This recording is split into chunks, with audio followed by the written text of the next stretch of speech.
Chapter 1. The Cobblestone Telegraph.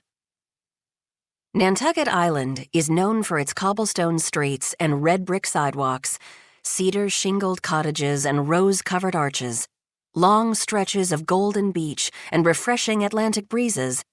And it's also known for residents who adore a juicy piece of gossip. Which hot landscaper has been romancing which local real estate mogul's wife, that kind of thing.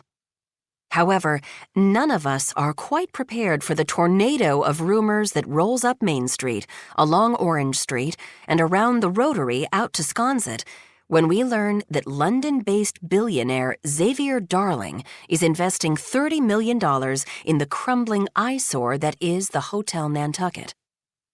Half of us are intrigued. We have long wondered if anyone would try to fix it up. The other half are skeptical. The place, quite frankly, seems beyond saving.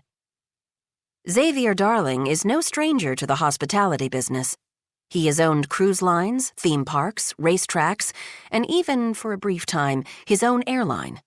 But to our knowledge, he has never owned a hotel, and he has never set foot on Nantucket.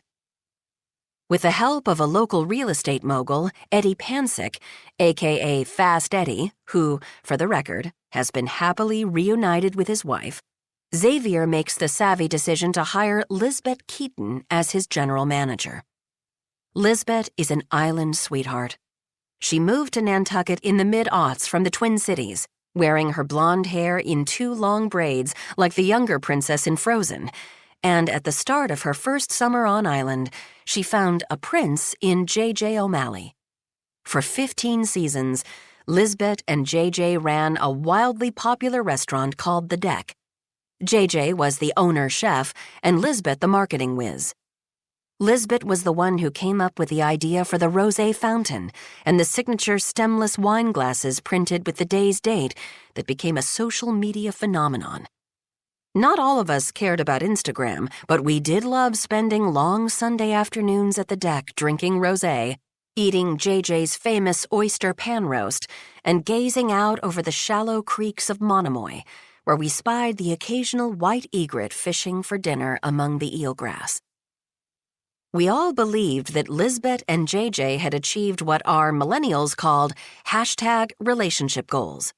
In the summer, they worked at the restaurant, and in the off-season, they could be found scalloping in Pocomo, or sledding down the steep hill of Dead Horse Valley, or shopping together at Nantucket Meat and Fish because they were planning to cure a side of salmon into gravlax or make a 12-hour bolognese.